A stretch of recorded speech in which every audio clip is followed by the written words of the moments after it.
संजय प्रसाद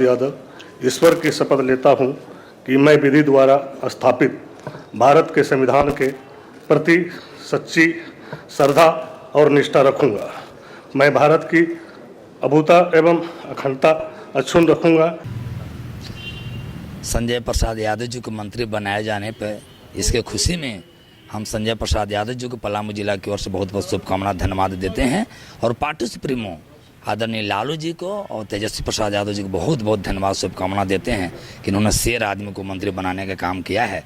इससे पलामू प्रमंडल के साथ साथ पूरे झारखंड में एक खुशी की लहर है कि पार्टी इनके नेतृत्व में इनको मंत्री बनाए जाने से बहुत ज़्यादा पार्टी डेवलपमेंट करेगी। हम लोग ऐसा महसूस कर रहे हैं।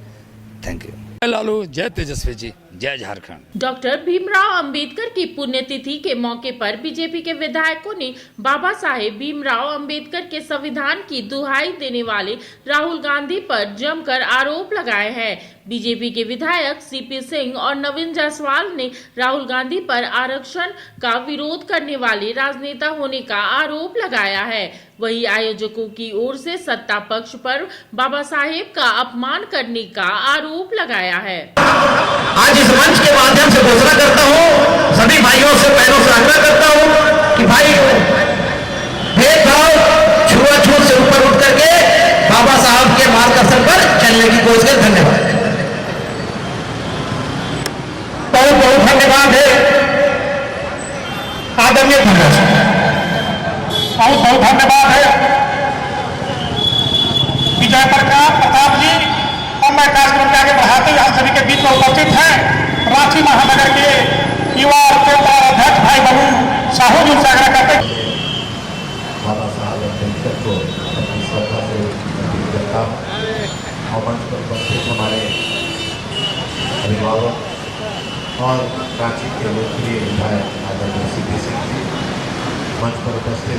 ये कौन बोलता है? सबसे बड़ी बात है कि भारत का संविधान बनाने वाले में अहम भूमिका डॉक्टर भीमराव अंबेडकर जी की थी।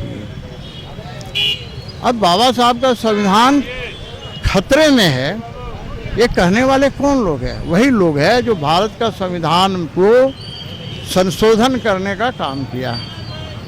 आज वोट के हिसाब से खास करके मुसलमानों को फायदा कैसे पहुंचे, इसके लिए कई संशोधन श्रीमती इंदिरा गांधी से लेकर पंडित जवाहरलाल नेहरू से लेकर राजीव गांधी सबने किया। भाई वही है जो चोरी करते हैं, वही चोर चोर का हल्ला करते हैं। ये कांग्रेस वाले राहुल गांधी हाथ में संविधान का कॉपी लेके कहते खतरे में है। खतरा तो कांग्रेसियों से है, अन्यथा खतरा नहीं होता। तो इतने दिन भारत को आज़ाद हुए हुआ जम्मू कश्मीर में धारा 370 लगे रहने के बाद क्या वहाँ के हमारे दलित भाइयों को कोई सुविधा मिलता था क्या? आज भी जामिया मिलिया विश्वविद्यालय में और अलीगढ़ मुस्लिम विश्वविद्यालय में क्या अनुसूचित जाति या अनुसूचित जनजाति के लिए कोई आरक्षण का प्रावधान है क्या? क्यों नहीं है भाई? वहाँ पूरे देश के अंदर है, वहाँ क्यों नहीं है? इसकी बात उठाएगा। हाँ, नारा लगाएंगे जय भीम जय मीम। ये मीम का चीज़ होता है भैया? ये मीम कहाँ से आ गया भीम के साथ? ये कौन आपको बोल रहे हैं?